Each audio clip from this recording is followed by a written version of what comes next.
welcome, Domenic. Appreciate you coming on the show. This is our fourth segment, and I'm just excited to have you on. I know that we talk a lot about different things, but I'm more interested than anything to learn more about how you got into cooking, into becoming a chef, and sort of like that path that you took from when you were a young kid growing up to where you are today. So welcome, man. What have you been up to? Yeah, busy, just staying busy, cooking food, and I'm also an educator, so being a teacher, being a father, being a husband, all those things. Yeah, so So it's just been busy. staying busy. Right. Yeah. So you are you from around here, from the DMV area? Yeah, I'm from Maryland. I was born in Tacoma Park. I've lived all over Maryland, Montgomery County, PG County. I actually lived in Carroll County, Baltimore, DC, Eastern Shore for a little bit, and Frederick, Okay. Hagerstown area. But Southern Maryland, PG is about as south about. That's right. You did tell me that you were from Tacoma Park. Yeah. Yeah, that's where the school so I have a school that teaches breaking, and we're in Tacoma Park. Yeah. My grandma lived right outside of Tacoma Park, so we lived there off Wire Avenue and Franklin Boulevard. And Okay. we lived there for a while and moved around. We moved around a good many times, and went to college and went to Bowie State, and then dropped out and went back to University of Maryland to got my degree. So just stayed in PG after I got out of high school. Yeah. And then lived in DC for a little bit. But yeah, I've done a lot. That's what's up, man. Definitely from Maryland, DC area, Baltimore, Marylander Just for around. sure. Yeah, so you're MD for sure. Yeah. Yeah, I'm DMV, new Maryland, to this area. I mean, like I said, I moved here 10 years ago, grew up in Virginia for the most part. Originally from Mexico, so I'm far away, Right. But it's been great, man, living here, learning stuff, meeting people, meeting you. Mm-hmm. When I first met you, one of the things that we talked about right away, it was about hip hop. So you were telling me, just about you and being a DJ and being involved in hip hop. Tell me a little bit about that. Yeah. So just always was into music. And the whole thing with music was just the hip hop scene, go-go scene, Baltimore club scene, just that music in general. My father's a blues player, so I've always been around different types of music. And my brothers, I have two younger brothers, and we were just all about, the newest thing. And we were all about the dancing. We were all about the music, even the tagging part of it when we were younger. I just got into the music part, and I got into the producing of instrumentals and things like that. And my brother got into the writing of it. Okay. So we did a couple albums years ago. Oh, what? Yeah, Okay. we did a couple albums. His name's Dig Dug. All right, gotta look it up. From the DMV area. He did a lot kind of on his own. I did a lot of instrumentals. I did it with a guy named Wayne. And we did a lot of music together. But my brother, we first started, we did a lot together too. So you guys basically were into all the elements. Yeah, we really were. Graffiti art, DJing, and MCing, putting out albums, right? Yeah, it was the CD era. So you could burn your CDs, and my brother would hustle the CDs. Yeah. That's what he was doing. He wasn't even working. That's what's up. Any of you guys ever got into breaking? So no? They were the dancers. I was more the DJ, the music guy, because I was kind of the bigger one. Mm-hmm. So he was more agile. My brother Tony and my brother Brian, they were the dancers, and they were more on like that MC Hammer. Yeah. Type That's what Running I was Man on. stuff. When the Can't Touch This came out, and all those dance moves. And then we had a real good friend of ours. His name was Raheem Brock, or his name is Raheem Brock, and he went on and he was from Philly, but he lived near us, and he was a huge part and influenced us in music and dancing. And his cousin Marcus, that's another friend, and we were just all on that scene, and a couple other friends, and we just we had competitions in school, dance competitions, and they would circle up, and people start, but it wasn't necessarily break dancing; it was just like dancing, just dance in general, right? And then it got real big, and then we moved, and things kind of faded off, but we stayed in the music, and then where we ended up moving, it was like we brought that there. Wow, because there was no type of scene for that there, and then the DJ thing, I got into. I was really just taking cassette tapes and Yeah, fading in and out cassette tapes with a crossfader. Like I didn't have turntables or anything. Then I finally got into the turntables, saved up money, had a paper route, and then I started working part-time in a restaurant and just worked myself up to get into music. Then I started selling mixtapes, and then I started DJing the high school dances. What? Then I went to college, and I DJ'd on college campus. And in the meantime, my brother was writing and doing music. So then I started doing more producing and less DJing. And That's cool, man. And then it was kind of like it was like, the starving artist concept. Yeah. Like we couldn't make it. We tried making money out of it, but it was more of kind of a good time. We did it more for the love than the money. Right. And we really didn't market it to try and make money. If I look back, I probably could have done it a better way and maybe made money and maybe could have still done it, but things just change. You kind of grow up and it seems like you guys were just doing it for fun. And you talk about the 90s. Yeah. When I came to the United States, right, I didn't speak any English at all. And I remember turning on the TV. That's the first time I ever was exposed to like MTV, and I saw Vanilla Ice. I know what you're talking about, Vanilla Ice, MC Hammer. And the interesting thing about that is take a Mexican kid that speaks no English, and I don't understand what they're saying, but I can understand their dancing. So even myself too, in the 90s, as soon as I came here, I started learning all the 90s hip hop, Running Man, and all the things they were doing. But it's interesting, that era was pretty cool, right? Yeah, the cable box. Yeah. I remember when cable first came in the neighborhood, they had a little green box set up, and your neighborhood down the street, they were getting it, so you knew you were gonna get it like a week later. Yeah. And then you got it, and the first thing you turned to was MTV. MTV, man. And then Yo MTV Raps. And then one thing we couldn't afford it, so we had cable for like a couple months before it got too expensive or whatever. But then you could get the bootleg black box and connect it up or whatever, and try and get free all cable. the channels. Right, you try and get all of that, and then it was I stopped getting cable at one point. We just stopped getting it. I think we couldn't afford it. My mom was like, "You're watching too much TV. You need to do other stuff." And then it was like the cube or the box or something where you could call in and request the music. I forget what it was, but you could call in and then you could request the music, the videos that you would want, and it was called like the box or the cube or something. Yeah, I don't remember that. It's interesting. Yeah, it was kind of, then cable changed up after a while, but I remember on the music you could do that. So that's pretty cool, man. Yeah. It's interesting because no matter where you are, at some point in time when you're young, especially like in the 90s in this area, for example, a lot of people were into like hip hop, into music, or you run into people a lot that got into it because of the Vanilla Ice and MC Hammer and that generation. I feel like in many ways they sort of bridged the gap from like traditional just MC rap music to dance, entertainment, commercialized sort of hip hop that exposed a lot more people to hip hop than maybe the traditional styles. Yeah, with hip hop, it was interesting, but not only that, with the feel good music, like the party music, and then the go was just a real big part of this area. Yeah. And then you listen to you could not hear it on the radio, and just every time you hear it, you wanted to turn it up. And then we lived in Montgomery County, PG County, and when we moved out more towards Baltimore, when we lived in Carroll County. And we started hearing other music, like Baltimore club music, that Jersey club, or like how the Chicago kind of music is. And we were listening, we were like, what's that? And I'm like, oh, that's a whole nother type of... It's a whole style, other style. And so I was getting into that. And then the DJing thing came in, and then hip hop changed more. It got into more like, the gangster rap with, I remember hearing, it was like, gosh, if I could think, it was like, I forget the Vanilla Ice, MC Hammer. And then all of a sudden I started hearing more like Rakim, and then, the Run DMC and the older stuff, and was fading in and out. Then all of a sudden Ice Cube came out. Yeah. And when he came out with that one album, the I can't even remember the name. Eazy-E, Snoop Dogg. Then Snoop dropped, and then the Chronic dropped with Dre. Ice Cube. All that. And then Wu-Tang came, and then Wu-Tang just Tupac became a whole nother level. Pac, and then all that just started changing, and it was just Biggie, everything just moved, and and it was just all that hip hop scene in the 90s. Yeah. And, it didn't matter where you were from. If you were in the 90s and you listened to it, Nas, you were on all of them. And what was crazy is when we finally we left Carroll County, and I went to school back in PG County.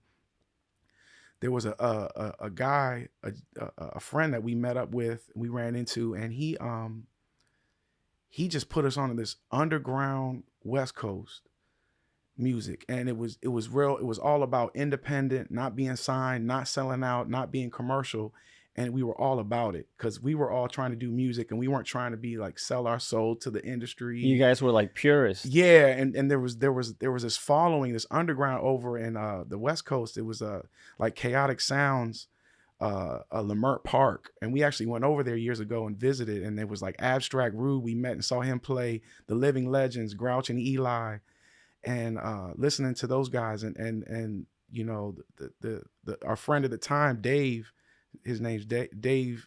Back then he was Dave L, the hip hop junkie, and he was a cool dude. He had his issues, but he you know, when it comes down to it, he was a cool dude. Yeah, and he was a big influence on what we got into at that moment, because we were like sponges. You know, it was you know, when you get out of high school, you're there just trying to figure it out, and you know you want to do something, but you're not sure. So we fell into certain things, and we were kind of always felt like I was in the right place at the right time. What around what time was this? How old were you guys? So I graduated high school in '97. Okay. So then I went to school. I went to college, and I went to Bowie State, played football, and I DJ'd there, and we lived in Bowie for a while. My brother graduated a year later, 98, and like 2 years later, my other brother graduated. So we all kind of stuck together. Yeah. My parents got divorced, and then my brother just ended up living with us, and my sister stayed with my mother. And it was just kind of us three, just trying to make things work. We had, a couple friends that stayed with us, and we ended up getting our own apartment. We were in a basement for a little bit, and we went through it, but it was a lot. There were good times. There was some struggles, but it was, that's how it is, though. You learn from right? it. Yeah, build your character, build who you are. Yeah, you're learning. I mean, there's nothing wrong with that, right? You try something, doesn't work, you do something different. Yeah. That's the beautiful thing about like being young, and you can try different things and figure it out, right? Yeah. It's when you stop trying that you, in a way, stop growing. Yeah. Right? Yeah. Same with me, like, for a long time, maybe from 18 all the way up to even maybe close to almost 30, I couldn't figure it out, man. I was trying to do different things. And then finally one day I realized that the thing that I love the most, I've always been good at it. So why not pursue that 100%? And, that's when I really started to find my footing. Yeah, it's funny because so I ended up starting, when I think about where I am now and where I was, I never thought about getting into culinary or getting into food or maybe being an educator. And that's where I'm at now. And it's funny because I remember, going to work and like, I got to go in this kitchen again. I got to do this again. I can't wait till I get off. And I get tired of it. But, I was always I had good work ethic. I was always, a person that worked hard. But it was funny because my brother, he used to do this. He's a barber now. But so he cut our hair growing up. Mm-hmm. And so we used to tell him, he said he didn't have a job for a while, and he was hustling the CDs to make money for music. And it's like, man, you should just be a barber. You're good at it. And he would cut everybody's hair. He could cut any style hair, any type of hair, any texture of hair. He just taught himself. He taught himself, and he was real good at it. And he just says, man, I couldn't see myself, standing and behind somebody cutting someone's head all day. I couldn't see myself doing it.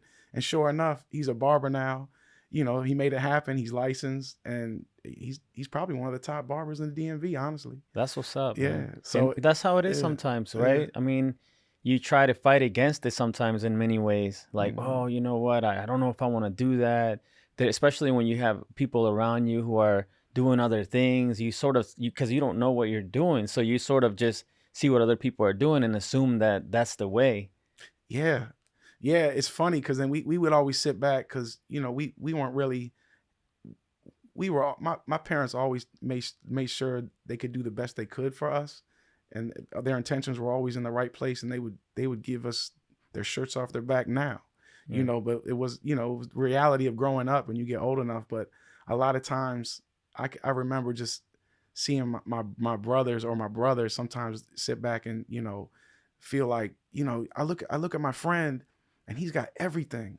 He doesn't have to go to work. His parents give him everything. And we don't have that at all. And so he would get, he'd have resentment for it and get upset about it. But then you're like, well, you to start thinking about, well, look where you're at now. If you didn't go through those things that you went through back then, you wouldn't be the person you are now. And now look at the individual that got everything when they were younger. Exactly. They're still not doing anything with their lives, So Sometimes, I mean, there's a like, reason. yeah, like you have to go through the struggles to appreciate what you have in the moment, especially in the future, right? A lot of times you don't realize that when you're just living, but as you get older, you reflect back. I kind of look at it in many ways as you just been living longer. You have more data to analyze about your life versus when you were young. You didn't have much data. I mean, you went to school, you had friends, you had those experiences, but that's all you really had. The minute you go on your own, now you got to make money, now you got to pay bills, and you start, life will sort of teach you in many ways and help you identify like what it is that you should be doing and not doing.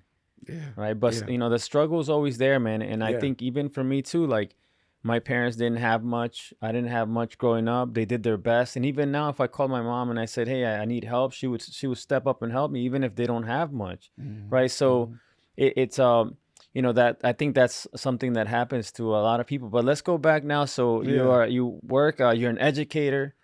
Right. So tell me a little bit about that and how did you get into that? Because you were just saying earlier that, you were doing all these other things, but Yeah. you ended up becoming an educator. So what happened was you're always told in high school that you need to go to college. Like go to college. So I got decent grades. I ended up going to college and I did the college thing and it really wasn't what I wanted to do. So I dropped out. And during that time, I was like, I need a job. And keep in mind, I was always doing, since I was 15, I'd been working in kitchens and I've worked my way up and to different, positions and different locations. And Yeah. I was doing part-time in College Park. It was a seafood steakhouse and I was doing that a part-time and I needed more money because it wasn't enough and it was only part-time. And so I ended up applying for this job. I think a friend of mine was going to University of Maryland and I went to go visit him and I'm on campus and I see this flyer on the ground. It's taped on the ground and it was saying after school program to be a scientist, science experiments for kids. Wow. So I said, and it said it was paying good. I think it was like $20, $25 an hour, when you're only teaching for an hour. And I was like, back then that was pretty good. So I said, all right, and there was no experience needed. Wow. And so I went there and when I got there, you audition. So they're like, here's the lesson and we want you to stand in front of us and teach it. We know it's new, but we just want to get the Yeah, feel they of how well you vibe. They do. want to Yeah. see how you do. And I was like, man, I said, okay. So I got up there and I did it. And they were like, okay, well, we think you qualify for this age group. I think it was like kindergarten through first, second grade. And so what they did is they give you the lesson plans and they give you the this big crate of all the material. Mm-hmm. So I get the crate and the material, and I was assigned 2 schools in Virginia. I forget the names. So you go through it, you learn the lesson, you learn how to make it.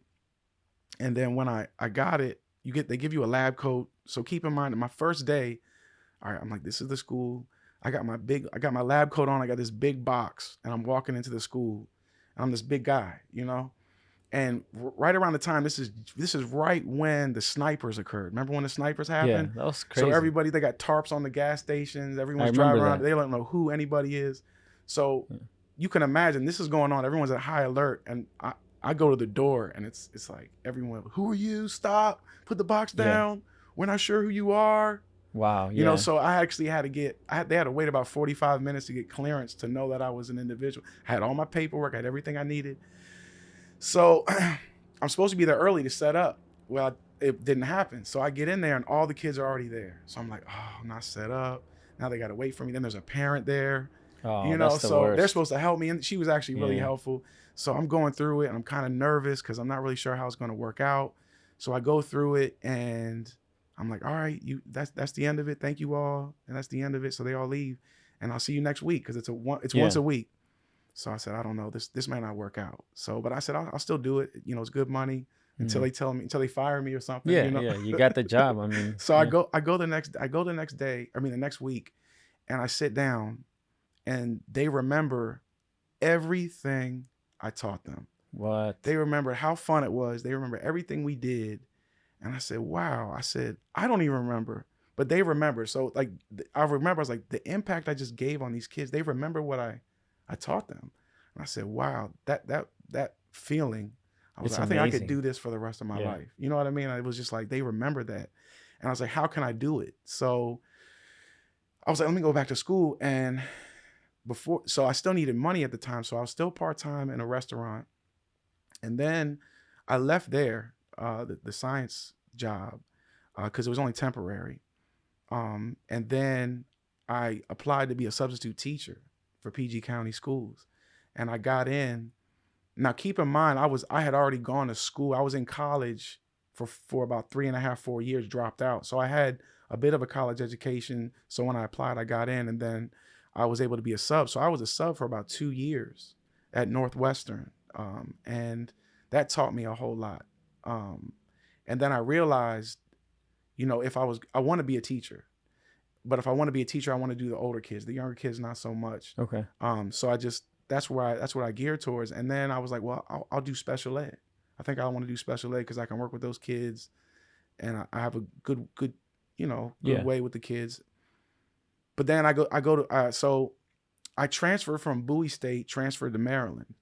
Long story short, and my degree, the special education, was a little bit more difficult to get in, and I was already in school for about 3.5 years. I was ready to graduate. Yeah, right. Yeah, so I was like, well, what's the next best? And talking to certain people about getting into the county and getting future certifications and becoming like a provisional teacher or something like that. I got a major for family consumer science, or family studies, or family science. So I majored for that, not doing special ed. So I get that, I go to graduate, and now I'm ready to apply as a teacher for PG County. I do an interview, and basically the lady, she interviewed me at University of Maryland during a graduation, and we sat down and spoke, and she was real poker face, real tight face, and just asked me these questions. And it just got to be where the conversation ended with, what about this? Well, what if you can't do that? Well, what if you have to do this? And I said, well, I'll have to do it. And I told her, look, bottom line, whether you hire me or not to be a teacher, I'm going to be a teacher. And then so you knew it. I knew that's what I wanted to do. I wanted to get an education, no matter what I was going to teach. I knew being a sub, I could teach just about any subject. It was just give me a second to learn it, and then I can teach it. I just have that way of being able to relate. Isn't it amazing? So you find this flyer on the floor that leads you to this like audition that you went to for after school programs. You go to this class, you're late because of the whole sniper situation that's going on. And then the kids remember every single thing that you taught them. And that sparked a whole new passion in you that you never even knew you had. Yes. So sometimes in life, you got to pick up that piece of paper. Yes. Yeah. It's keeping things moving, and just, exposing yourself to everything and anything as much as possible. And then using it, like we were talking about, staying positive. It's just, how can you take from, no matter how the worst situation is that you're faced with, there's always something worse going on around you and in the world. In the world. So how can you look at it in a positive way and learn from what you're doing? And if you can take that and learn from everything, and then you just use that as kind of, baby steps to get where you want to go. Yeah. And then later on, when it finally hits you, it's like, oh, I get it now. Yeah. Because a lot of times I didn't get it. I just knew if I worked hard, I'll be successful. Yeah. And it was like at one point I'm like, man, I'm working so hard, I don't see it. Yeah. I said, I'm I'm ready to just give up. Like, this is just crazy. I don't feel like doing this anymore. I don't feel like doing that anymore. I just need to change everything up. And then I just kept saying, no, let me stick with it. And I stuck with it. And then finally I got that job interview, being a teacher. And it came. She did that poker face, and I said, I'm going to be a teacher. She put her clipboard down and started laughing. And she goes, I was going to hire you before we had the interview. What? Okay. She said, I got a recommendation from when you were a substitute at Northwestern. The vice principal there, who's a principal now at Gwen Park, at the time, she said, as soon as you have him sign the papers, I want him as a teacher in my building. Man. So she was laughing. She just wanted to test me. Yeah. So I got in, and then there was a couple schools that were open for the job. And what the whole thing was I applied for family consumer science. And what happened was there was a new program implemented at the time called ProStart ProStart Culinary Restaurant Management Program. Okay. So they're getting rid of home ec. Like home ec, it was how can we tie home ec into something that's for career, college and career readiness. So I it's remember more of home a ec. job. They don't have that. They don't have it anymore. Okay. They still have the rooms, but now Mm-hmm. they teach you to become a cook or a chef, or Okay. front of the house, back of the house, or become an entrepreneur dealing with business and restaurant. That's what it teaches you. So it's geared more towards a career than just learning the fundamentals. Yeah, I You remember. learn the fundamentals. I remember that class, man. We used to goof around Everybody in there all loved the time. it, right? Yeah. So the whole thing is that my experience working in the kitchens all the years and what I did, because keep in mind, I was part-time at one restaurant. Then there was a point in time where I was a part-time at two, and I was actually part-time at three restaurants at one point. And then I was doing a little bit of catering on my own here and there. And that's why while I was in school supporting myself and then doing other jobs, and then I got into education. So when the job came and I had my degree in family science, they were like, oh, childhood development or interior design or fashion design. And then they said nutrition, international cuisine. And I said, well, I'm a cook. Yeah. I've been a cook for years. The experience. I have the experience. I could do that. And they were like, well, we had this new program called ProStart, and we're looking from people from the industry to come in and teach it. Wow. So you have this education / college degree, and you have the experience in the industry, that you'll be a perfect fit. And that's how I got into the high schools. And I applied at Charles Herbert Flowers High School almost 14, 15 years ago, and I'm still there. You're still there. Yeah. Man, that's amazing. Yeah. It's an amazing story because you were just working hard. Yeah. And you were looking, right? You were looking, you were hungry. That's what we say, you were hungry, you're looking, you're hungry. You're made the decision that you're going to become a teacher and nobody was going to stop you. Yeah. Right? It's amazing, man. So when I hear stories like that, there's a lot of times I relate to them in many ways because I know exactly what you're talking about. I teach after school programs. When I go to the schools and the kids, I walk in and they're like, Mr. Tony, Mr. Tony. The impact that you're making and the fact that they even know who you are and they remember the things you teach them is amazing. And using art, in your case, using your art to inspire kids is an amazing tool. For me, dancing is how I teach them other things, right? Hard work, dedication, perseverance, passion, right? All these things. So it's just an amazing, man. And having that platform is great. Now 14 years, you said? Yeah, 14 years. And it really is, like you said, everything that it comes into that. And the more experience I get as a teacher, you start to realize, especially that age, depending on the age you're at. I mean, these are kids that just want to be told what to do, but they want to be told how to do something that's going to be interesting and fun. And it really, anything could be interesting and fun. It depends on how you do it. Yeah. As the individual. My kids can't stand cleaning up, but if I make it fun, they'll love it. Yeah. It's just with the anything. Approach. Yeah, it's the approach. And if you have a good approach to people, you can kind of do a lot and be real successful with that. Yeah. So and people will pick up on that. They say passion is contagious. Mm-hmm. You got no passion, nobody's going to be paying attention. But if they can see it, if you go into work and you're excited to teach, they're going to pick up on that. They're going to leave with a piece of what you brought. That's it. Right? So it's all about energy at the end of the day, man. That energy travels and it's contagious. Like somebody told me that a long time ago. They said, passion is contagious. And I was like, wait a second. I started thinking about like all the people that I'm around and how can I inspire them to also pursue their passion, which is a big part of like my life is teaching people, talking to people, learning from people like yourself who are doing it their way and at the same time making a difference around the world. A lot of people don't get to see that. A lot of people don't get to hear the stories of the people who are putting the work in, right? They see the kids grow up to be successful, but at the same time, there's educators out there who are doing that work every single day, right? So how's it like being a teacher? Like, tell me about your day and tell me about some of the experiences that you've had throughout the years. 14 years is a long time. It is. And so I became a provisional teacher. So there's certain things you go through to become, a tenured teacher. I also got my master's in education administration during the time too. So I have my master's degree. Um, and it's what's crazy is I've ever since I started teaching, I'm still part-time in restaurants cooking, you know, 1 or 2, 3 nights throughout the week while I'm teaching during the day. So I still do it. That's what's up, man.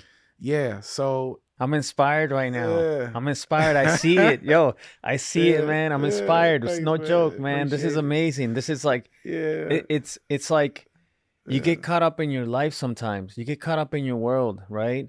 And we all need to hear that. We all like I'm telling you right now, Yeah. the fact that you were doing like I forget that you had all these other things, right? So you're doing Right. you're a teacher, you're an educator. And then you tell me on top of that that you're also doing, cooking on the side. Right. Because I know teaching is hard. I mean, you have to put in the hours, right? But to still have time to expand, Yeah. man, I gotta work harder. I gotta do some more work. No joke. I'm Yeah, inspired. I hear you. Thanks. But I think, yeah. So I mean, when I started out, it was like, here's the keys to your room. It's all you. Yeah. So the thing about this curriculum, it's not a core curriculum. So there's a curriculum, and it's not structured like A, B, and C, how like your math, science. So that's a good thing. So I can make it my own. So my whole thing was, I don't want to just take the book and say, go to chapter 1, go to chapter 2. I was like, I'm going to make this mine. So it was a lot of sleepless nights preparing for lesson plans and trying to say, all right, I know when I was in school and I was in front of a boring teacher, I couldn't stand it. You fall asleep. But I knew if I was in front of some good teachers, I couldn't blink. So I wanted to be the blinkless teacher. I was trying to set that tone. And then there was some politics in the school because I'm on my way in, and so I'm green. And there was a lady that was on her way out, so she could do anything she could to avoid being a teacher, but just get the paycheck. Yeah. So you see different dynamics of great teachers, okay teachers, and then teachers that are on their way out. Yeah. They put the time in. Yeah. So I think maybe I'm sure she was a great teacher at one point, and there was things I definitely learned from her that were really good. But so what ended up happening was I started teaching a nutrition and food trends and an international cuisine class, and it took off with all the kids. They realized, because the amount of cooking that I did in the class, it really wasn't done before by any other teacher, because there was no teacher coming from the industry understanding, how to time manage 36, 40 kids in a classroom and have, let's say like a chicken parmesan with pasta sauce and the chicken come out in 90 minutes doing that with high school students and trying to, I mean, it happens and teachers did it, but in that school, it wasn't happening much. So when I was doing it a lot, so it got to be like this big buzz in the school. Oh, you got to take Mr. Mallardi's class. Yeah. Cooking. And at the same time, when I got hired to teach Pro Start. However, because I was new, the vet teacher said because it was a new program, she was going to take it over. So, I think. So she wanted to start it out. She started new program, started out. And I think she wasn't as experienced as I was, because there was a lot of things I saw that if I was doing that program, this is how I would do it. So I just took notes and I was patient. She eventually retired. And then during that time, I started a club at the after school program. Okay. And we called it Master Chef's Club. So we did a Master Chef's Club, and it was a cooking class. Well, it was, I mean, we would have 70, 80 kids show up to this meeting. You guys had space there for 70? Yeah, I got a kids? big classroom. Wow, so that's awesome. It was filled. It was packed. And then, days it varied, but I'd have 30 to 50 kids strong regularly. But at one point there was about 80 kids that came to this meeting. It was crazy. You must have been like, what? I'm like, this is great. I had to separate. So then what was interesting is being a nutrition teacher, I educated myself on nutrition a lot. And then on top of educating myself on nutrition, this was before I even started teaching, I got into, trying to stay away from certain foods. So for me and my two brothers, it was another influence from another friend of ours. He was vegan. And we were like, what's a vegan? What do you eat? Yeah. I remember like 3 or 4 times just asking him, because in my mind, I'm like, I eat chicken, I eat burgers. Yeah, you didn't know what it was. I'm like, well, what do you eat? You don't eat. And he's like, and he would say something real simple. He was like, I eat fruits, vegetables, and nuts. And I was like, okay. You're So like we that? Yeah. okay. That sounds like Yeah. okay. I mean, because it was funny because I didn't realize it, but I love vegetables like that. Yeah. If I could eat all foods, any foods, vegetables is my favorite food to eat out of everything.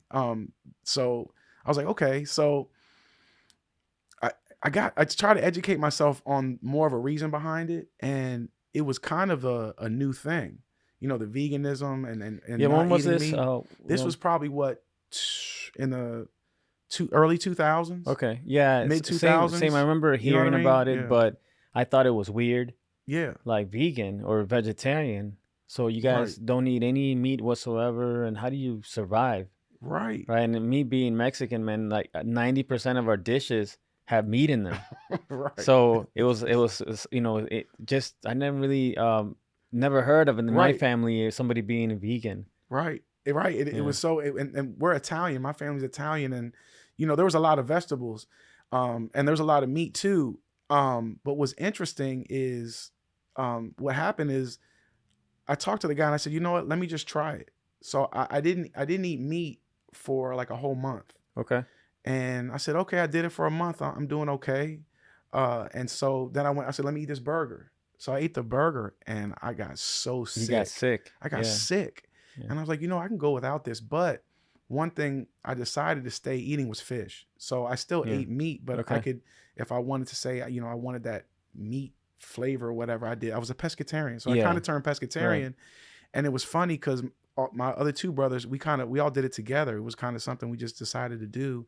And then we all had each other to support. So it wasn't like we weren't by ourselves trying to do it and everyone else around us eating steak and burgers. Yeah, you go to the It was like, restaurants and there's nothing on the menu for you. right. At that time, Right. especially, there's Right. nothing there. You Right. order a salad or something like that. Right.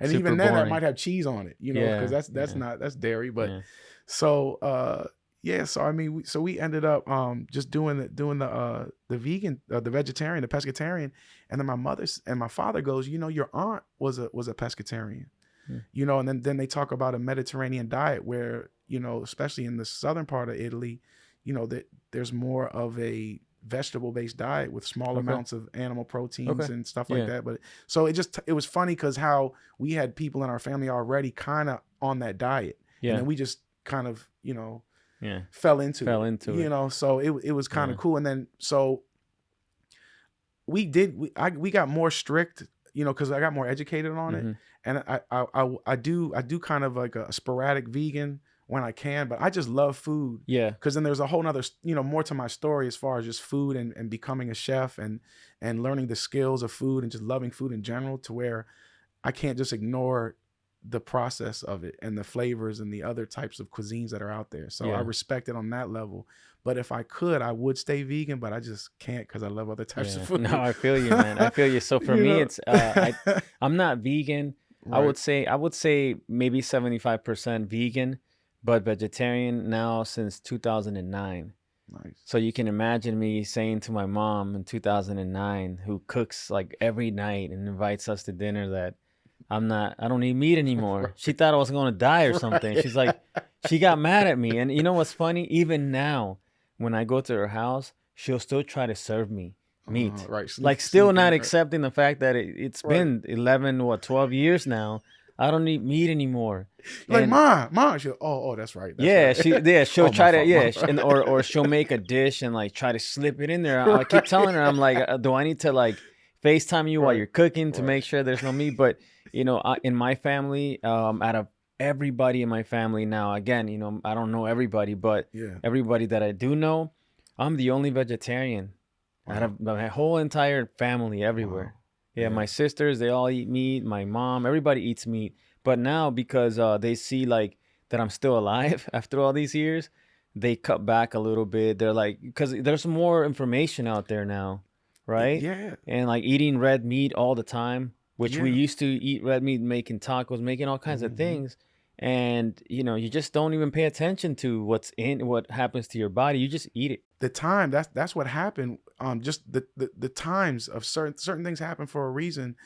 I got into that, and before you know it, now I'm teaching it. Yeah. So my whole thing was, if I'm going to teach something, I want to educate it like for real. Like I'm not going to take the textbook version of something that the industry created so that you can follow suit to it to make sure they profit off of that. Right. Because there's a big miseducation in nutrition, I felt. And what was so good about me being a teacher at the time was that the videos and books were coming out to expose all of that. So one of the first movies I showed was Super Size Me. Yeah. Super Size Me came out on eating fast food and what that does to your body. And, you know, so like you said, now everybody's more conscious of it. But back then it was a new thing. So it was real weird. Now it's of a normal kind of thing to be more healthy. And then the whole Food Inc. movie came out and the mass production of the food industry. And then, you know, not caring about what was in the food, but just making sure you can get it for the cheapest amount.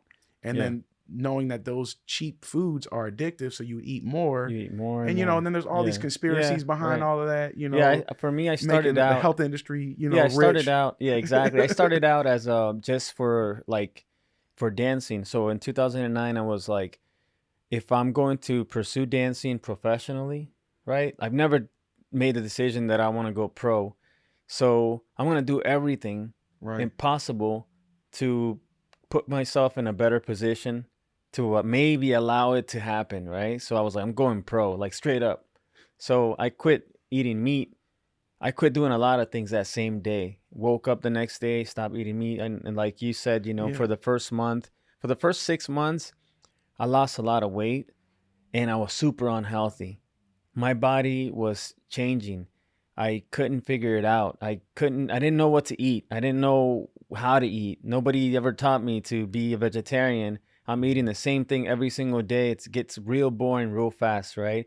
But after a year, I started learning other things, you know, just researching things and learning different foods. And then I got to the point where I was going to go back to eating meat. But then, like you said, those movies started coming out and I got to see like, you know, mass slaughtering of animals and all that stuff. And I'm like, you know what, man, I don't want any part of that. I don't want that energy in me. And ever since I stopped eating meat, I sort of just been feeling much better about the fact that I don't participate. I just don't participate. It's not that it's wrong for other people. I don't preach, but I just don't participate. Right? Exactly. But yeah, definitely being vegetarian has been really interesting. I miss the meat, man. I miss it. Tacos, you know, in my country, man, like different tacos, different styles, all kinds of Mexican food that I just can't eat. I think about it. And I try to, I vaguely remember what it tastes like, but I don't. I'll get sick if I even got closer at this point. And that's one thing that I'm not a vegan, but I strive for vegan cuisine and I strive for that menu or for those recipes. And I'm in my test kitchen all the time trying to come up with something. And my brother's a vegan, so I guess maybe he keeps me motivated a little bit. But like trying to come up with stuff and the stuff they got now, like the Beyond Meat and the Impossible Burgers. They're pretty like good, that stuff man. is so close. Like I could give it to you. I give it to my father and he won't even notice. Psychologically, you tell him it's vegetarian, he can't stand it. But if you don't tell him, he'll be like, it's pretty good. And then you know what I mean? Like they tell you. When it first came out and I tasted it, I'm like, no, I'm cheating right now, right? This has got to be meat. Doesn't taste. But it's kind of cool in a way, right? Because you're still eating, you know, vegetarian and it has protein and other things, right? So food is that's what's happening these days. But on the whole other level is saying, all right, even some of those fake meats, the way they're being produced are really, it's a good idea. They're not really that healthy. So like, I'm always trying to find that one where it's just taking plants, you know, as simple as possible and then turning it into something that's good. Because the excuses or well, it tastes horrible. And we're like, no, that's okay because it's vegan. I'm like, no, you can take a vegan product and make it a good product. And that's what we were talking about. When I first of all, I didn't know you were a chef. Right. So I'm sitting there and we're starting to talk and then you start telling me that you cook. And I'm like, well, I cook. Right. But I'm not a chef. So it goes back down to the lifestyle. It goes back down to like how, what you look at when you talk about being a chef, and especially in your case, you're studying things, you're like researching it. And then I told you I was vegetarian and you're like, hey, I make vegan food. And I was like, okay, I got to try that out. I got to try that. So I did. You brought those wings over, man. I'm actually going to order some for this weekend All right. because I'll put there's the a, there's order a in. I there's a got you. box there's a big boxing fight coming up, Okay. and I think about them, those buffalo wings, all the time, because there's places that sell them. They Mm-hmm. sell cauliflower wings, they sell protein wings, right? But the ones that you made, man, they're Yeah. delicious. Thank you, man. Yeah, I like appreciate seriously, it. man. I was like, this is amazing. And the sauce you make, you say you make that Yes. yourself. Yeah. I'm making. So so tell me a little bit about, like, okay, you're an educator, you're Mm-hmm. working on the side, doing, other working at restaurants and other jobs. Mm-hmm. And then now you're sort of taking on a next step, right? Yeah. So with COVID, the schools kind of closed down and everything was virtual. So I had a whole lot of extra time. I'm not used to sitting, down when I teach. And now I'm sitting in front of a computer trying to teach students Yeah. food, and the theory's great, but how interesting is that? It only goes so far. The videos are nice, but just to be in there and actually do it hands on, that was the part. So I had all this extra free time. And during that time, it was one Saturday, and I always thought about doing my own thing. Um, I went to a farmer's market down here in College Park, Yeah. University of Maryland. And I went there and I saw people selling food, people with vending stuff. And I asked the lady, I said, what does it cost and what do you need to do to set up? So talked to her, and before you know it, I was able to set up a stand there. And that's when I started saying, well, I've always cooked different things. So I did a non-vegan and a vegan kind of menu, and kind of started with this barbecue sauce that was actually created in the classroom. It's a long story. It's another story, but it ended up being developed there, Oh, and wow. and it's something that was always used in the school, and it was always called by my name, Mallardi sauce. Oh, yeah? So we Okay. just called it Mallardi sauce, and it was a barbecue sauce, and that I've made, and I just kept making it over the years, and now it's bottled. That's We what's sell up. it, but it started out with, all right, how can I sell this barbecue sauce, Yeah. and what foods would go good with it, and so that's where I kind of went with, and then on top of it, just liking other foods and doing other foods, the vegan side of it came too. So I said, all right, so I got the vending going on at the farmer's market. And I said, my dream was, to maybe have a restaurant or to sell this food and I've done like part-time catering, and I actually run a catering company through the school with the students. And that's Okay. usually during the school, and Oh, that's it's cool. for the community and Yeah, the students. So I that's do cool. that, but my own thing, like my own thing. Yeah. And so now I'm I just bought a food truck. Yeah. And I'm in the process of getting that fixed and set up so that I can, sell my food Do through the your own truck thing. and do my own thing. And so Yeah. that time during COVID just gave me the time, because I'm realizing it now, because I'm in full swing at the school, how much time it takes up. And then I'm doing this part-time at the restaurant. So, I'm home on the weekends, but we're up at 5 a.m. on Saturday To set up. to set up. Yeah. Then then we're back home at 1, and then we always have something going on Saturday evening with Yeah. family. So Saturday night I'm dog You're tired. done. Then we got to get up Sunday and kind of get ready for next Saturday, because Monday, Tuesday evenings I got to be in a restaurant, Okay. and I have to teach all day. So it's not until Wednesday Yeah. I actually got some downtime. When I get home, it's like I feel like I didn't see the kids because I didn't see them for 2 days. So Yeah. it's like, so you go through that, and but the whole thing is when I was virtual, I was like, I'm here with You're you guys here. every day. I see you all every day. Yeah. Now, hey, what about doing this? Let's put this together. Let's put this together. And I said, you guys are on payroll. We need to take care of this now. Yeah, so that's what's up, man. so that's what happened. So now I'm able to do my own thing. Getting the right certifications. I've had the support of some of my employers have really helped me out, supporting me to do that, and just making sure I just stay. Always want to stay on the grind and kind of be independent and do my thing. I've always gone against the grain with certain things. Yeah. And I've always done it, and it's just something that it's just in my nature as far as doing it, just stepping up, making it happen. And then sometimes if it doesn't go right, you apologize later. Yeah, right. I mean, you figure it out, man. Yeah. The most important thing is that you do it. All right. I Yeah, mean, there's been so exactly. many times in the past where I can remember, like, maybe 12 years ago, I had all these ideas in my mind and I just sit on them, Mhm. right? Thinking like, oh, someday or one day. I just felt like someday it would just naturally happen. And then I realized that that's not how it works. You got to take the initiative. You got to make things happen, right? Yeah. Because having a great idea is useless if it's not working, if it's not happening. And a lot of times, and I was just talking to somebody about this, is that you have an idea, you're sitting on it, right? How do you expect people to believe in your idea if you're not showing them that it's working, if you're not showing them in like results, if you're not showing them, if you're not talking about it in that type of passion where, like you just said, it's always been in me to do my own thing. So it's happening now because of the fact that you are putting that amount of energy into it, and you're basically saying the same thing. I want to be a teacher. Yeah. You're doing the same thing. Right. I want to do this now, and you have the same type of tone, the same type of passion for it to make things happen. That's how it works, man. Yeah. At least from my perspective, everything that I've been able to do, even doing this, I just did it. Yeah. And now here we are. I'm like being inspired right here in the studio. Yeah, because I mean, when you first told me, you were like, "Yeah, you know, I'm doing breaking. I got this stuff set up for for the Olympics." And I'm like, "Damn!" I'm like, that's official. And you're like, I'm on my grind. I'm doing my thing." And I'm like, "Yeah." And then before you know, you're like, "Hey, I got a podcast." I was like, "What?"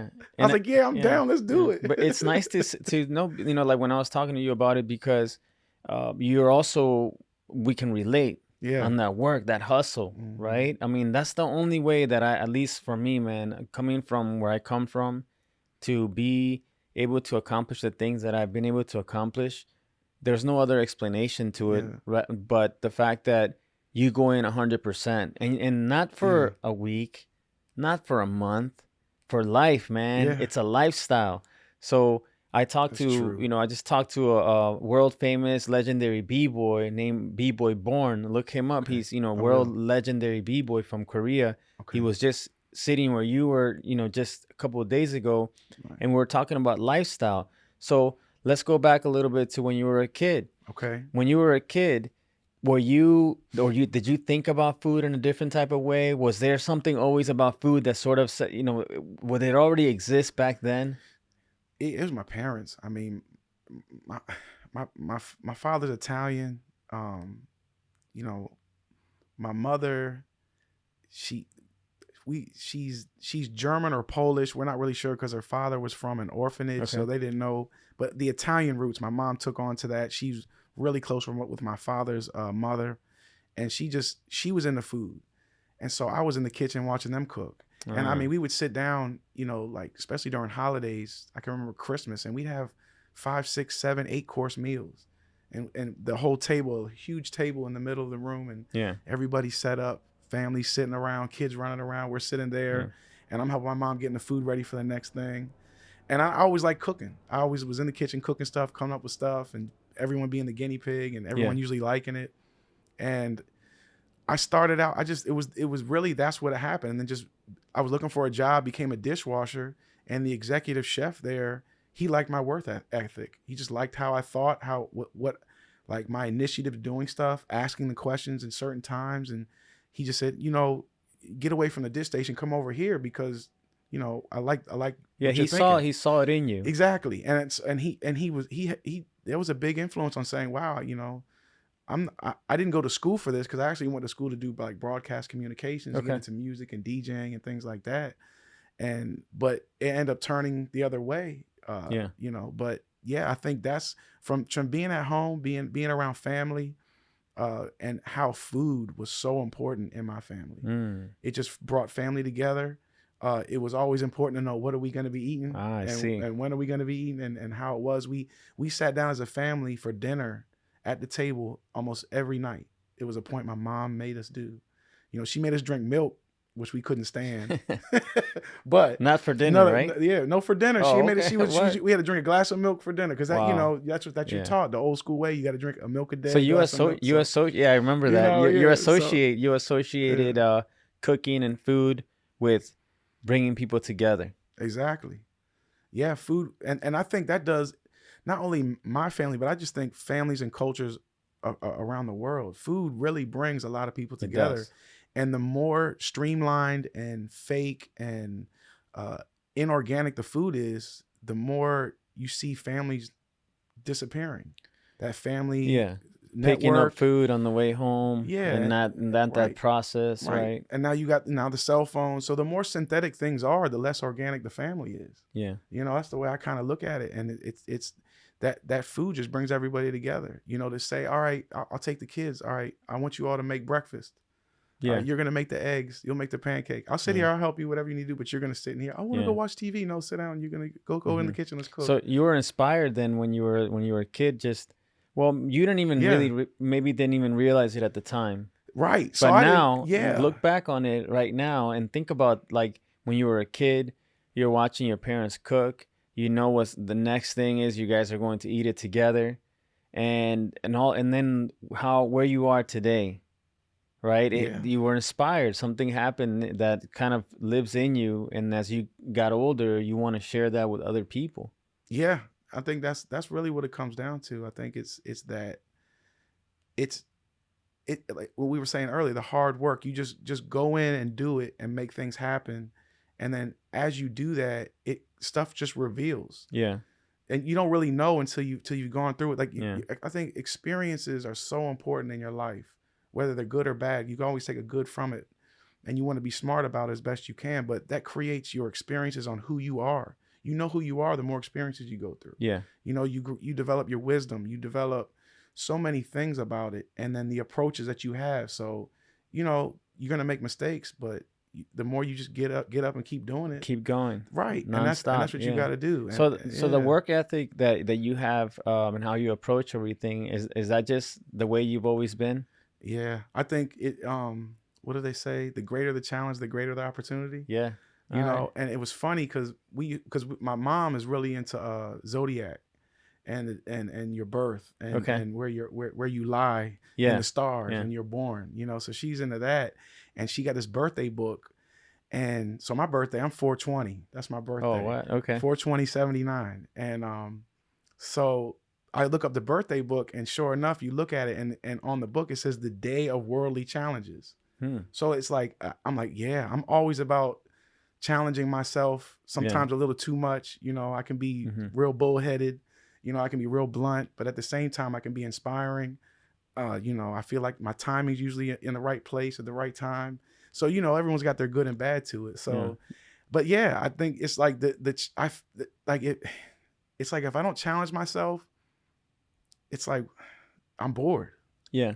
You know what I mean? And it's like I mean, don't get me wrong, I can be lazy.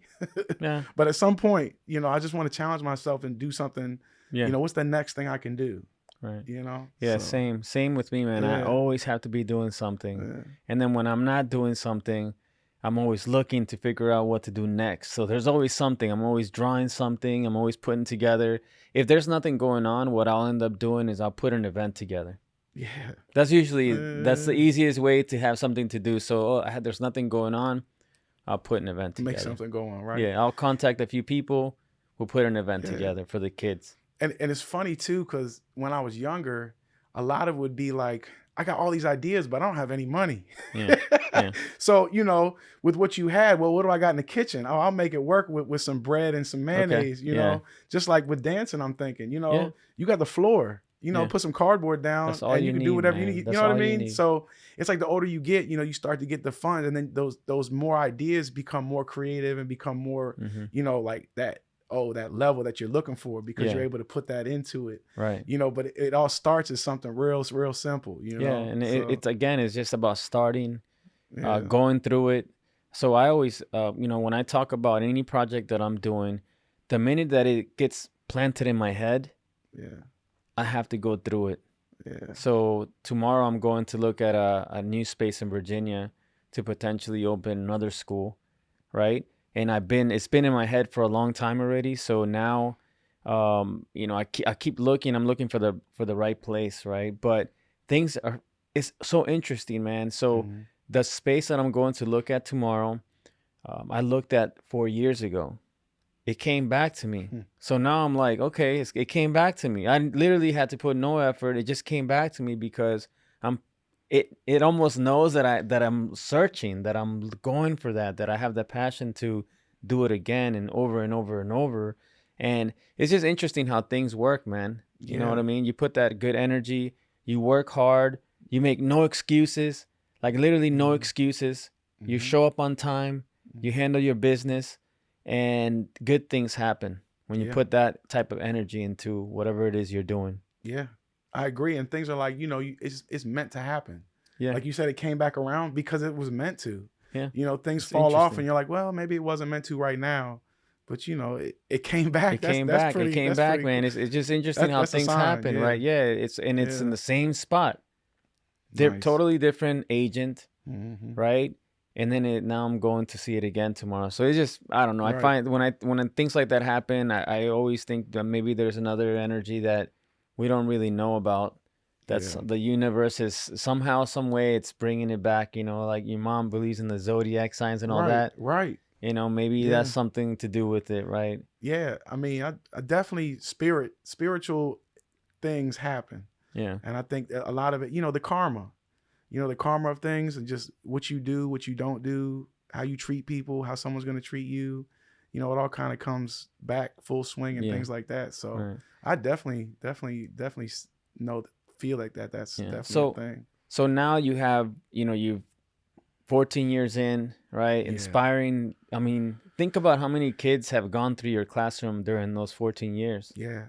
I'll get students to this day, put my name on an application or recommendation from 8 years ago, 9 years ago. And they're still, I'm always going to be positive for these kids because the students that become adults or the kids that become adults, they always need, some type of support to make sure that they're successful. And as far as I see, any kid that went through my class has some form of success, so it's interesting to see that. And I have a lot of students that'll come visit, and I get a lot of thanks from that. And it's gratifying to know that, it's paying off to know that the students years from now come back.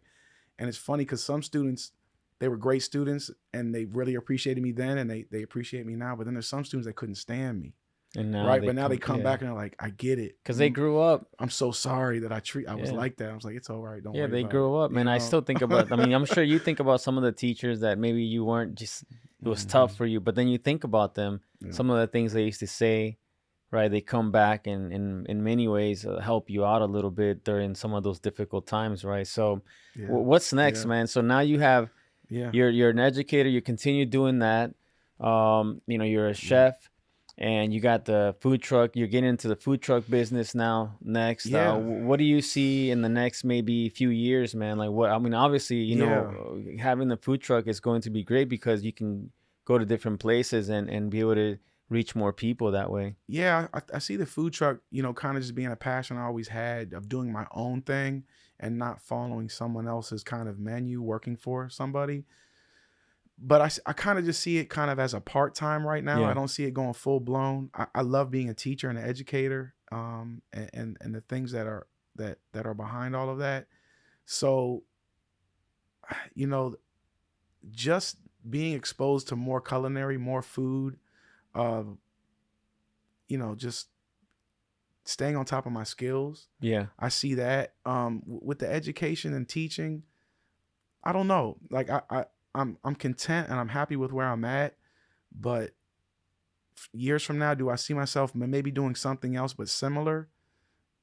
I could, but the whole thing is it just has to feel right. Yeah, because I've been asked to go to other schools and take over a program in another school, and it just didn't feel right. Or I've been asked to go and move up and be in another admin position. I'm like, it just doesn't feel right. Yeah, so it's like. I don't know if it's, sometimes I think like, should I have or should I not? But I feel it feels right not to right now. Okay. So that's where I kind of am at. I think I'm in the stage of getting this food truck together and I haven't mastered that yet. Right.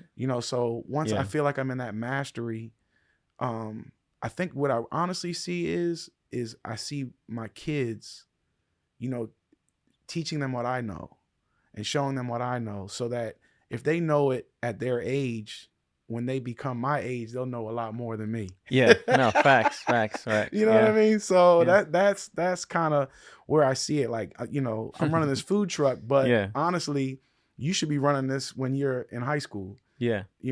Or something like that. Like you Right. got this, and then that's not all you're doing. Do You they just do got this they going on. also have like a little bit of a passion for it, or do you Yeah, see that so already? it's funny. The baby Giovanni, he's a mechanic. He always wants Oh, to what? Okay. fix something, look at Yeah. something. He's all in the cars. A car drives past. He knows the year. Not the year, but he knows the car and the make. Oh, that's a Toyota. That's a Tundra, or that's a Tacoma. Right? He knows those things. Wow. And he's 5. My son Giuseppe, he's into sports. He's into the skateboarding part. He likes the building ramps. He's in the Ninja Warrior. He wants to build courses in the backyard. Yeah. He's soccer. But then at the same time, he likes to draw. He started doing a little bit of like graffiti art and like cartoon drawing and things like that. Yeah. So storytelling. And then at the same time, he likes to build stuff. Like he likes Legos. And then son Sophia, my oldest, she says that she wants to be a chef.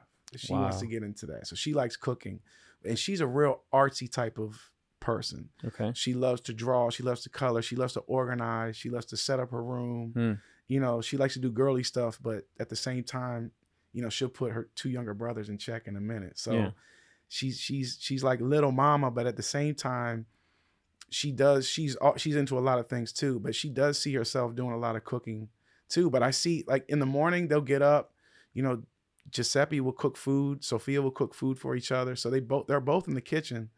So yeah, I think Sophia at this point in her life, that's what she says she wants to do. Yeah. So that's pretty cool, right? To see them like something that you have a passion for, and then to see one of your own, kind of spark. It has the same or a similar passion. That's pretty cool. Yeah, and I can't forget my wife, Doris. I mean, she's there. She's kind of like the silent but deadly.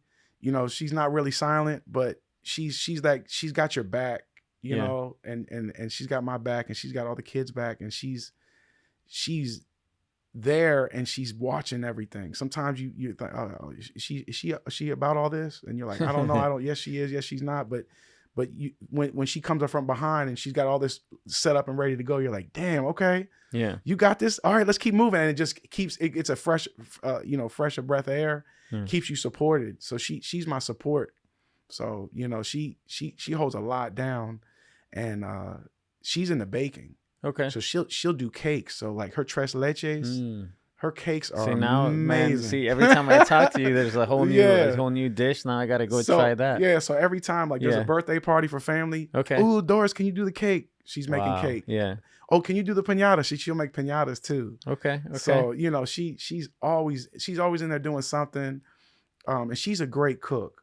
I mean, she, just from her Latin cuisine that she knows, and I tie my stuff together. I watch her, she watches me. That's what's up. And the stuff we put together, it's like, man, this is so good. A lot of times we'll sit down, we'll go to a restaurant and eat, and we'll look at each other and be like, we were better off staying home. Yeah, we can cook this food way better. Like, we paid this much for this. Yeah, does that happen a lot? Does that happen a lot? Because you understand it. Yeah. Right. So does that happen when you go to a restaurant? You're like, you have high expectations. You get there and then you analyze it all the time, or what happens? I hate to, and I don't go out a whole lot. Yeah.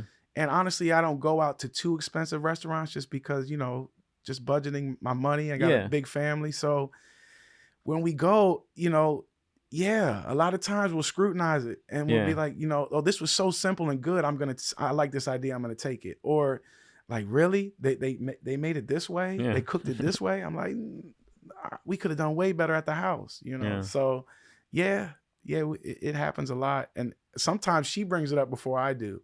Like, I'm eating and I already know, like, we already know this isn't really good. You already can tell. But we're here, but she'll just eat it anyways. We're already here, right? Right. Let's hope we get good service. If they serve us good, we'll be all right. So, man, this has been awesome.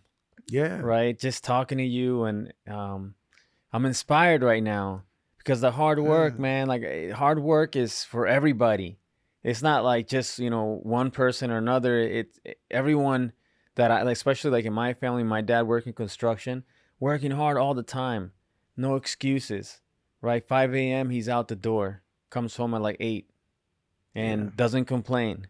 Yeah. Just works, right? So I get inspired by that in other type of fields, right? Because it's the same thing. So like in my world, if I want to be good at what I do, I need to put the time in. I need to practice. I need to continue to evolve and change with the times, right? Same for you. You have to keep on looking, keeping your eyes open, ears open, so that you can find things directions to go. Yeah. Right. Navigate through life. But hey, man, this has been awesome. I already know that we're gonna do it again. Please, it's anytime. awesome, man. I hope you had a good time. Of course. I definitely want to place that order for Saturday. Gotcha. Man, I'm excited for your food truck, man. I think it's gonna be a big hit. Thank you. Because of the amount of passion you put behind it. Yeah. See, if you told me if I opened a food truck, and I would get into the business of it. I want to make money, profit, whatever, right? I'll make a menu, I'll make some money. But a person who puts the passion into it is not thinking about the money. So because of that, you'll always excel. You'll always be ahead of me. Yeah. You'll always be creating new dishes, new menus, and I'll stick with the same old routine. The ones that sell is my menu. Which ones sell? Whereas you'll explore, you'll get creative because it's an art. Yeah. And I love art, man. I appreciate the art because it has so many similarities. The disciplines have to be there. And I can just tell, man, that it's going to be a big hit. And I'm looking forward to seeing it. Do you have a name for it yet? Mallardi's Kitchen. Mallardi's Kitchen. Mallardi's. It's the whole thing. It's a brand. It's a name. Me. It's and the whole thing is what my plan is for the truck is my knowledge of culinary and cuisine can go in any place. Yeah. So if let's say I want to go do Latin cuisine, I'll I can just throw whatever on the truck and serve Latin cuisine or Italian or vegan or barbecue or, Asian, Indian. I can do, I can do a lot. I know so much I can cater to what the location needs. Right. And the times too, like maybe the summertime is different from the winter time. Because like we do snow cones. Yeah. I'm not doing snow cones now. Yeah. But in the summer, we'll do snow cones. And that's the thing. A lot of times I see food trucks and they got funnel cake all over the truck. What else are you selling? I see what you're saying. You're not selling anything else. So it's you. Mm-hmm. And the rest is what you see from your experience. And the way I'll try and do the advertising is throw magnets on the truck. Take the magnet off. Put another one on. What am I going to sell today? Yeah. Well, where am I at? Look at my demographics. Look at who I'm about to serve. Yeah. Try and get a feel for what they want. Mm-hmm. And then I'll post up and sell it. Yeah, and that's the best way to be these days, to be a little more flexible with your business approach, because if you go one way, that's it. So like for me, for example, everybody knows me as like a b-boy, right? But I do other things too. Right. I do some real estate, I do some construction, I'm doing this. I do a lot of other things. Right. Right? So I have to also go by my name and then from there branch out. So like your food truck, you put your name on it and then you can branch out. Right. Whatever you want to do, however you want to express yourself, be flexible. That's the best way to do it, I think. Especially today in this time. What if no one likes what you have? Right. You spent $3,000 on this wrap. Right. You got the website. You got to go reset everything. Right. So it's better to be more flexible. I think that's the best way to go, honestly. Yeah, and that's one thing, because I do vegan and non-vegan. Yeah, I'm gonna pull somebody with vegan and non-vegan. I'm going to. The trends are just still there. Yeah. There's a guy across from me at the market. Man, he's a great guy, and he's learning to change up. But his one thing that he was selling a burrito, a vegetarian burrito. Okay. Burrito is delicious. Yeah. It is so good. Gotta come check it out. Yeah, it's so good. And so the whole thing though is people pass by because they're not in the mood for the burrito. But his idea and his burrito is so good. Yeah. It's like, all right, my thing is I see what you're saying. I got all these other options here, and I'm just by that. I mean, of course I'm investing more because I got more on the table, but it's to have those options, like you were saying, having those options there to know that you can pick and choose and to know know what to expect from the people around you, to know that, all right, people are going to want this, and also because if I want it, then they'll probably want it. Exactly. So I mean, it's as simple as that, man. It's as simple as that. And I think that's the best way to go. Like you said, is people might not want the burrito that morning. Right. But that's all you got, or that's your main dish. That's what you're advertising. Right. They just pass by. They go to you. They have more options. But I would think, again, man, going what I was saying earlier before we even got on, the difference between a cook and a chef. Yeah. I mean, at least I don't know much about it, to be honest with you, but to me, it's totally different. Yeah. Because somebody can cook, but they're not a chef. So for me, I was never classically trained. I never went to culinary school, but I do train kids to go to culinary school now. Mm-hmm. And so I get them prepared. I've been in the industry since I was 15. And I've worked my way up. I've been under some executive chefs. And so there's different routes. I've been like almost like an apprenticeship to an extent. And then a lot of it was self-taught, and then going to certain classes. Yeah. Just being as a teacher, you're trying to always, expose yourself and mm-hmm. educate. And you do certain internships, certain classes. And the fact that I just do it, I'm still in kitchens cooking now. Yeah. So the more you do it, the better you get at it. And then depending on the approach on how you want to do it, through, reading, writing, memorizing. And then I also, the whole level of, I'm teaching it. If I'm teaching it to students, I have to learn it first.